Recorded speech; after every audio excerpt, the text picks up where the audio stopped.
What's going on, everyone? My name is Kenneth Beard here with Stock Indices, where I go over economic indicators and my overall assumption in the overall market and what I think is likely to be coming up. So today I'm going to be going over some economic indicators and just my thoughts on the market. And so I'm going to hop right into it with these economic indicators here.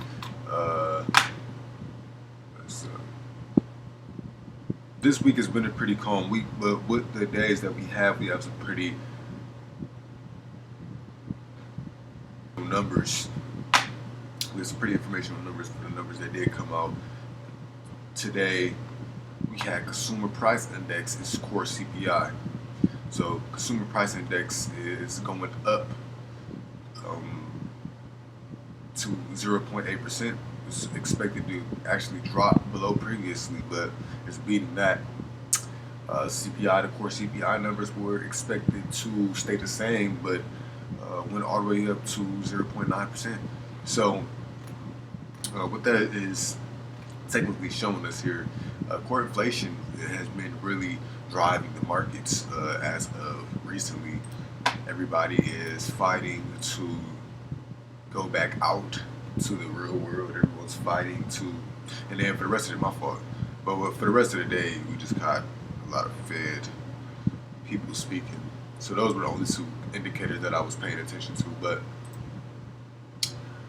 yes, going back into the chart, we a lot of people are fighting to get back to their normal living habits. Post coronavirus, everybody's dining out, everybody's shopping and wasting money. So. And it's really, giving the economy no choice but to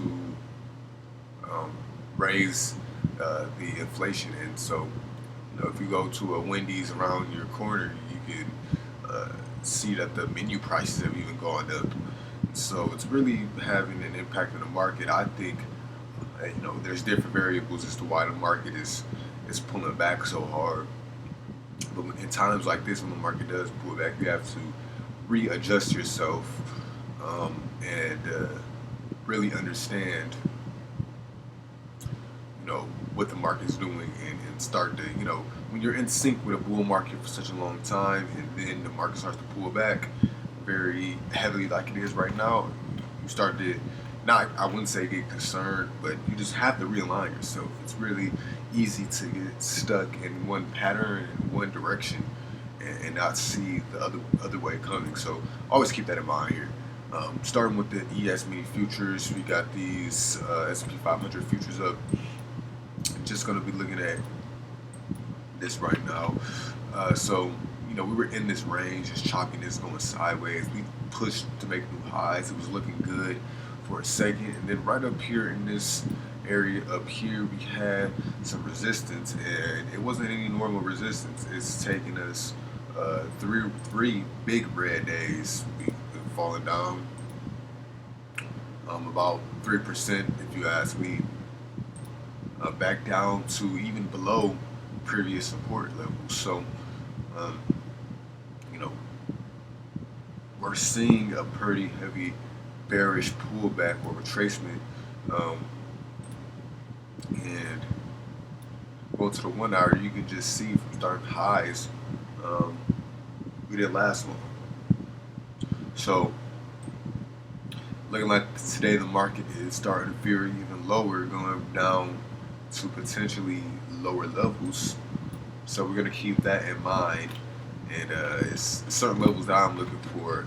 I told myself, okay, well, market's selling off. I'm not completely bearish as of right now. I won't completely start to put on bearish positions, but as of right now, it's not starting to look too bad. But I'm gonna continue to keep my options open. I said if we go green under this support level and then go back to red, I'll be pulling back to this 50. Like so. Let's say potentially we see some green down here. We see a green day, something kind of like this. You see, we see a green day. We hit the EMAs and then boom, another red. So if we see something like that under the resistance level, then I'll start to look, at going to the down. Having some some negative deltas implemented into my portfolios, essentially. So that's what I'm going to be looking at as far as the ES and the SPX futures go. RUT here doing the same thing, and let's go ahead and clear this up. Actually, I'm going to keep it on because I want to show something. But my fault for all that drawing and stuff like that. It was just, I got some important things. It all means something. But anyways, sideways chopping the Russell 2000, these small caps here. And small caps has been making, higher highs. If you see, from this level, apparently all the way up here, we have been making higher highs. Alongside just sideways chopping this, we haven't really made any new, not higher highs. We've been making higher lows, excuse me. Not really higher highs. Just kind of staying in this consolidated area here. And then, in the midst of this consolidated area, we've been seeing some pullbacks and some, continuously having red days. But we've been seeing that a lot for the rest of the 2000. So it isn't something to be extremely amazed about. And so if we break it down to the 30-minute chart here, that's where I had this on. You can see all the resistance levels, how they just really hit perfectly on my retracements line. As of right now, Russell 2000 is, if we come down to this 21, this area here, the 0% area on the retracement, I'll be looking for another bounce plan on that if we could stay bullish on the market.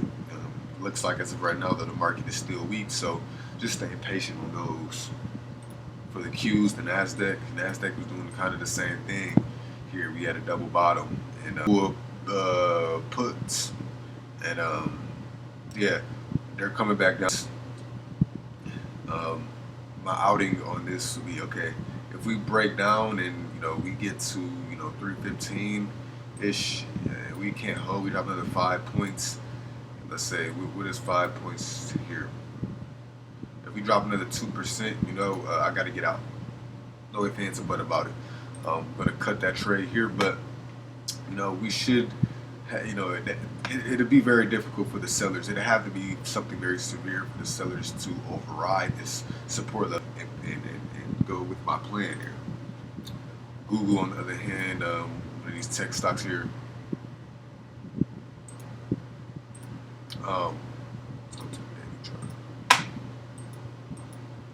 Was having very good gains, and it was looking like it could have potentially went higher, but as the market, of course, started to sell off amid tech stocks selling off, and that's not fighting. This Google isn't going to fight the whole tech sector, no matter how big of a cap stock it is. It's not going to fight everything. So, even though it had great earnings, and even though it had great gains with its return, and it held up pretty nicely, but the market sold off. Tech sold off. Everything sold off. So Google's right back down to that 2259.39 area here, which is it's a little bit of support, kind of choppy, but I call it support. So right now we're holding pretty nice on Google, and if Google can hold, market holds. I could put some positive deltas in here and try to go positive delta right now on the market. As of right now, though, I am sitting just about negative alpha on my entire portfolio, just because the market's doing so poorly, which is fine. That's just me having to regain my my momentum and come back into sync with a potentially bear market if it comes to be so. So that's for the Qs and whatnot. And let's go ahead and look at this volatility. Volatility, obviously, fear factor coming into the market. We're jumping up past the 22 area. I told myself anytime the market gets up to 22, market is in bear territory with the gains that we've been seeing.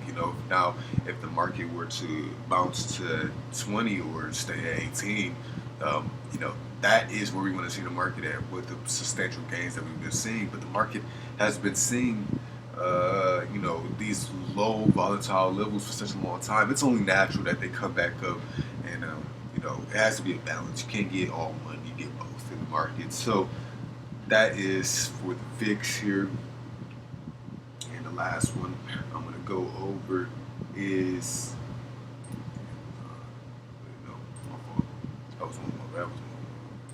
gold. Gold here. Gold has been making nice moves up to these high levels here since gold been just selling off. Gold finally put his double bottom in and is deciding to rally. I entered in for gold here. I'm long some leaps on gold, seeing how that'll work out. Right now I got an outing at 168. I don't want to lose. I don't. Obviously, if we can't hold this 10 SMA right away, it's like this. You got to understand your position. I understand my positions, and I'm understanding that I just hopped into this gold, pretty heavy 10 contracts here with some leaps. So I know that if right away, if the market pulls back to the 10 SMA, then I got to get out.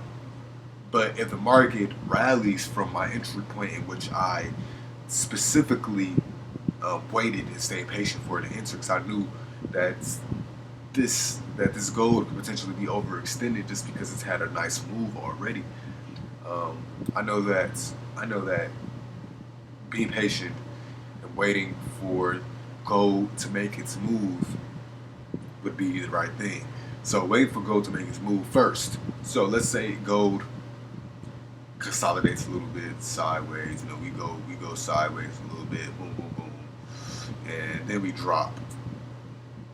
Well, I'm gonna get out, but I entered in on a pullback. So if the pullback is gonna follow, as the 10 SMA follows, then I can adjust my stop out. Now, let's say we break out of these highs. Now I can adjust my stop. I can adjust my exit point. As of right now, though, this is still my exit point. I'm not adjusting it. I'm not moving it lower to the 50. I'm not doing that. I'm keeping it right here, because market pulls back right on entry. That's signifying us that obviously this wasn't the right time to get in, or you just you jump to it, and that's really the only thing I can think of. So as long as the market consolidates sideways, doesn't go down to this level, I'm not concerned. I'll be losing a couple $1,000s, yes, but it's nothing compared to the gains I can potentially see once we get to these higher levels for gold. So that's going to wrap it up for this video. If you guys enjoyed, leave a like, comment, subscribe, and share this video. Leave a comment with any option videos, any option questions that you may have.